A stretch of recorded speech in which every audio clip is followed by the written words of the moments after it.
মুস্তাফিজের বিষয়টা আপনি ক্লিয়ার করেন, তাকে কত দূরের জন্য এনএসি দেওয়া হবে? অলরাইট, মুস্তাফিজকে আমরা এনওসি দিয়েছি পুরো আইপিএলের জন্য। শুধু নিউজিল্যান্ড সিরিজে যে টি-20 যেই 3টে ম্যাচ থাকবে সেখানে, সরি ওডিআই যে 3টে ম্যাচ থাকবে সেখানে ও জাতীয় দলের পক্ষে খেলতে চলে আসবে। সে কি অলরেডি আবেদন করেছে? না, সময়টা কি বলা যাবে সে কয়দিন, 7 দিন, 10 দিন, 5 দিন? 8 দিনের জন্য সে ফেরত আসবে ওডিআই সিরিজ খেলার জন্য। স্যার, ওডিআই সিরিজ যেহেতু আমাদের সরাসরি 2027 বিশ্বকাপে খেলার একটা মানে শঙ্কা বা সম্ভাবনা, এই কারণে কি ওডিআইতে তাকে রাখা হয়েছে? হ্যাঁ, ওটা নিশ্চিত করাটা আমাদের জন্য জরুরি যে ওখানে যেন আমরা আমাদের পূর্ণ শক্তি দিয়ে খেলতে পারি, সে কারণে এই সিদ্ধান্তটা নেওয়া। আপনাদের মানে এই বোর্ডের আর কি what is the take on fantasy cricket? মানে লাস্ট বোর্ডের একটা টেক ছিল যে আমরা ফ্যান্টাসি ক্রিকেটকে এক প্রকার উপেক্ষা করেছি, অনেক প্লেয়ারের আগে আপনাদের আছে ফ্যান্টাসি ক্রিকেটে যখন প্লেয়ার ডাক পাচ্ছে, মানে এইবার এটা রিসেন্টলি ঠিক যে আপনারা বলছেন যে মোস্ট যতটা খেলা যায় খেলুক, মানে এই বোর্ডের what's the mindset when it comes to fantasy cricket? It's not about franchise cricket. যে কোনো ক্রিকেট যেটা খেললে আমাদের খেলাতে লাভ হবে, সেটা ইংলিশ কাউন্টি হতে পারে, সেটা যদি সাউথ আফ্রিকা কেউ একটা ক্লাব ক্রিকেট খেলতে পারে আমাদের, কিংবা অস্ট্রেলিয়াতেও আমরা আলাপ আলোচনা করছি ওদের যদি ক্লাব ক্রিকেটে আমাদের ইয়াং প্লেয়াররা খেলতে পারে, এই এক্সপোজারগুলি খুব জরুরি। কিন্তু আমরা সবাই জানি যে আমাদের ঘরোয়া ক্রিকেটে আমরা অনেক কিছু আমাদের খেলোয়াড়দেরকে দিতে পারি না, অনেক এনভায়রনমেন্ট দিতে পারি না, অনেক কম্পিটিটিভ দিতে পারি না আমরা, যেটা বিদেশে অ্যাভেলেবল। আমরা যদি আফগানিস্তানের কথা বলি, আফগানিস্তান দলই তৈরি হয়েছে ওইভাবে। সো আমার মানে এই সুযোগগুলি আমাদের নেওয়া উচিত, এর মধ্যে দিয়ে আমাদের খেলোয়াড়রা আরও পরিণত হবে। আমি যদি রিশাদের এক্সাম্পল দিই, রিশাদ এখন যে অস্ট্রেলিয়াতে আছে, ও যে লাইফ এখন লিড করছে, এই লাইফটা এখানে কোনোভাবেই ও লিড করতে পারবে না। ওর যে এক্সপিরিয়েন্স হচ্ছে শুধু খেলার মাঠে না, খেলার মাঠের বাইরে, এটা একটা ট্রিমেন্ডাস এক্সপিরিয়েন্স হচ্ছে ওর সাথে যোগাযোগ হচ্ছে। সে কারণে আমি জানি যে ও এই মুহূর্তে ওর লাইফস্টাইলটা কেমন, এবং এই অভিজ্ঞতাগুলো খুব দরকার। এই অভিজ্ঞতাগুলো আমাদের খেলাদেরকে আরও পরিণত করবে, যার মধ্যে দিয়ে আমরা আরও বেটার পারফরমেন্স পাবো জাতীয় দলে ও যখন খেলতে আসবে। স্যার, মানে ওডিআইতে মুস্তাফিজকে আনবেন মানে যে খেলার ব্যাপার এমন তো হয় যে মানে এরকম একটা টুর্নামেন্ট থেকে যখন কেউ ব্যাক করে, কাম ব্যাক করে, মানে mental side of feel, because সেটা বড় টুর্নামেন্টে গেছে, ফুল সিজনের জন্য তার একটা প্রাইস ধরা হয়েছে, ওখান থেকে আউট অফ চলে আসলো, and then he returns back. মানে do you think that will get 100% of Mustafiz that comes back, মানে from mental point of view বলছি, বিকজ যখন আইপিএল এর মধ্যে টুর্নামেন্ট থাকে একটা জোনে তো থাকে, এটা তো একটা জোনের মধ্যে, মানসিকভাবে একটা জোনে থাকে, তার আসার পরেই তাকে আবার ওডিআই ফরম্যাটে নতুন করে এটা বোধহয় দুইটা সাইডই আছে। একটা হচ্ছে যে হ্যাঁ, ও একটা টি-20 এনভায়রনমেন্টে থাকবে, সেখান থেকে এসে ওডিআই খেলা, ইয়েস আমরা বলতেই পারি যে কিছুটা একটা ট্রানজিশন থাকতে পারে, সেখানে পিরিয়ড থাকতে পারে। অ্যাট দ্য সেম টাইম ও যেই পর্যায়ে খেলবে, যে লেভেলে খেলবে, যে কম্পিটিটিভ এনভায়রনমেন্টে থাকবে, সেখান থেকে এসে এখানে আর একটু বেশি কন্ট্রিবিউট করতে পারবে, এই সম্ভাবনাটাও কিন্তু থাকবে। সো আমরা সব হিসাব কিতাব করেই দেখেছি যে প্লাস মাইনাস করে যে ওর প্রেজেন্সটা আমাদের জন্য জরুরি। আমাদের এক্সিস্টিং যেই স্ট্রেংথ আছে সেখানে ও থাকলে সেটা আরও বেশি শক্তিশালী হয়, সেই বিবেচনায় এটা করা। মুস্তাফিজকে নিয়ে এই রিস্কটা নেওয়া মানে ফুল টাইম তাকে ছাড়া খেলার রিস্কটা ওডিআইতে আমরা জানি যে আমাদের কোয়ালিফিকেশনের জন্য আমরা ওই জায়গাটা আমরা বিন্দুমাত্র ছাড় দিতে রাজি না। আমরা এখন যে জায়গাটাতে আছি, আমরা যদি নিরাপদ জায়গায় থাকতাম সেখানে হয়তো আমরা সেটা করতে পারতাম, কিন্তু আমরা সেই জায়গাটা নেই বলে এই সিদ্ধান্তটা নেওয়া। ওভারঅল আসলে বিপিএল নিয়ে আপনার ভাবনাটা কি? আসলে বিপিএল ঘর দরজা করানো আছে, নানা রকম প্রতিবন্ধকতাও আছে, এক এক সময় এক এক ডিসিশন আমরা জানতে পারছি। আসলে কোন টাইপের বিপিএল আপনি এবার এক্সপেক্ট করছেন? না, বিপিএল নিয়ে অ্যাকচুয়ালি আমি আলোচনা খুব বেশি করতে চাই না। বিপিএলের যে মেম্বার সেক্রেটারি আছে সেই আলোচনা করবে। তো এটা বলতে পারি যে আমরা চেষ্টা করছি একটা কম্পিটিটিভ স্বচ্ছ বিপিএল করার জন্য। হ্যাঁ, প্রতিবন্ধকতা তো থাকবেই, আমরা জানি, একবারই হঠাৎ করে অনেক কিছু বদলে যাবে না, কিন্তু আমাদের চেষ্টা আছে এখানে যেসব কিছু বিষয় ছিল যেগুলি আগে সমর্থনযোগ্য ছিল না, সেখান থেকে বেরিয়ে আসার চেষ্টা আমরা করছি। আমরা আশা আছে সেখান থেকে আমরা বেরিয়ে আসতে পারবো, অনেকটাই বেরিয়ে আসতে পারবো। এখন দেখা যাক, বিপিএল শুরু হলে আমরা সেটা বুঝতে পারবো।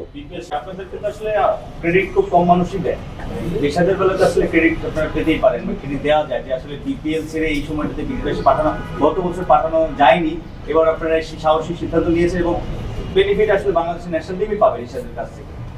না, ক্রেডিট নেওয়ার ব্যাপার না, আমাদের আমাদের কাজ হচ্ছে, আমি বলি আমরা খুব রিস্কি একটা ডিসিশন নিয়েছিলাম। আমরা যখন ইউএইতে গিয়ে ইউএই দলের বিরুদ্ধে সিরিজটা হেরেছিলাম, ওই সময় আমরা কিন্তু মুস্তাফিজকে ছেড়ে দিয়েছিলাম আইপিএলের জন্য। ওই আইপিএলে মুস্তাফিজের পারফরমেন্সের পরে যে বিশাল পরিবর্তন এসেছিল মুস্তাফিজের মধ্যে, সেটার ফল কিন্তু আমরা পরে পেয়েছি। ইট ইস ট্রু, আমরা রিস্ক নিয়েছিলাম এবং ইউএইর সাথে আমরা সিরিজ হেরেছিলাম, টি-20 সিরিজ হেরেছিলাম, তাই না? জি। আমার মনে হয় যে কিছুটা রিস্ক আমাদের নিতে হবে। এর মধ্যে যদি আমরা যদি ভবিষ্যতের কথা চিন্তা করি, ভালো একটা সুন্দর ভবিষ্যতের কথা চিন্তা করি, এই রিস্কগুলো আমাদের নিতে হবে এবং এটা পজিটিভলি ফেরত আসবে আমাদের কোনো না কোনো সময়। এই সময় জানুয়ারি 23 তারিখে, ফেব্রুয়ারি 2 তারিখে মনে হয় প্র্যাকটিস গেম আছে বাংলাদেশের বিশ্বকাপে। তো সময় খুব কম, ন্যাশনাল টিমে যারা প্রভাবল তাদের দিকে নিশ্চয়ই আপনাদের চোখ থাকবে, যে বিশেষ করে পেসারদের ক্ষেত্রে আসলে কোনো গাইডলাইন থাকবে কিনা, যে টানা খেলতে পারবে নাকি কোনো রকমের ব্রেক টেক দরকার আছে, যেহেতু দেশ আগে। না, অবশ্যই আমাদের সব দিকেই খেয়াল থাকবে এবং বিপিএলের যাদের খেলা আগে শেষ হয়ে যাবে তাদেরকে নিয়ে কাজ শুরু হয়ে যাবে, কিন্তু বিপিএল ফাইনাল খেলার অনেক আগে থেকেই আমরা হয়তো দেখবো যে হ্যাঁ, যারা কোয়ালিফাই করেনি টপ 4-এ তাদের মধ্যে কেউ কেউ আছে যারা জাতীয় দলের প্রবল খেলোয়াড়, তাদেরকে নিয়ে আমরা কাজ করা শুরু করে দেবো। এবং বিপিএল শেষ হওয়ার পরপরই কিন্তু ছোট্ট করে ঘরের মাটিতেই কিছু ট্রেনিং প্রোগ্রাম হবে 2-3 দিনের জন্য, কারণ সময় খুব কম এবং দল খুব সম্ভবত, আমি যদি ভুল না করে থাকি, এখনও চূড়ান্ত সিদ্ধান্তটি হয়নি, সব কিছু হয়নি, বাট হয়তো দল 28 তারিখে চলে যাবে বেঙ্গালুরুতে। ওখানে আমরা 2টো প্র্যাকটিস ম্যাচ খেলছি বিশ্বকাপের ইমিডিয়েট আগে, একটা নামিবিয়ার সাথে এবং একটা আফগানিস্তানের সাথে। সো বেঙ্গালুরুতে আমরা 28 তারিখে চলে যাব আইসিসির মূল পিরিয়ড শুরু হওয়ার আগে।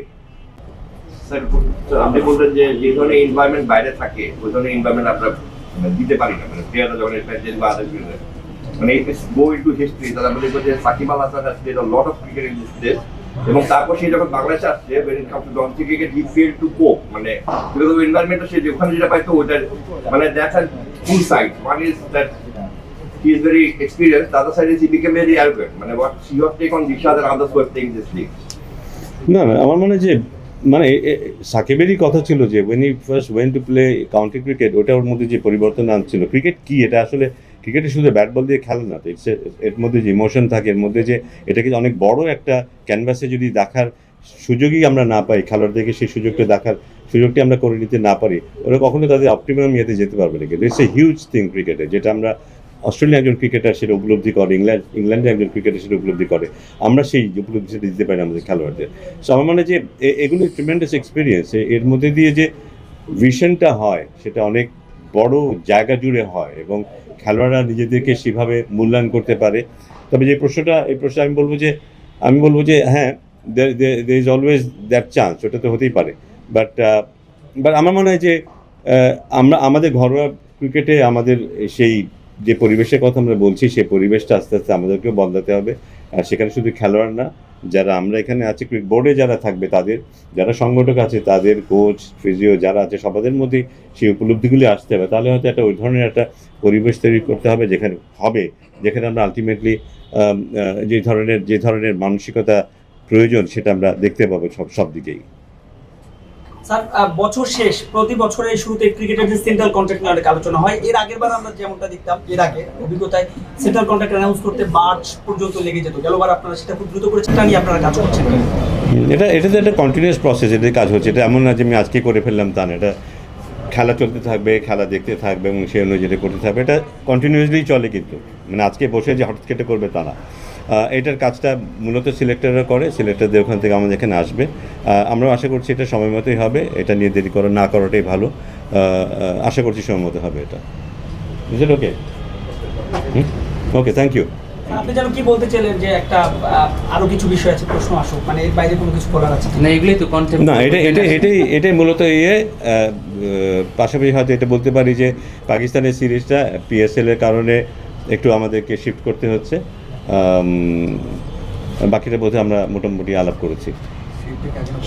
শিফটটা কি পিএসএল এর আগে না পরে?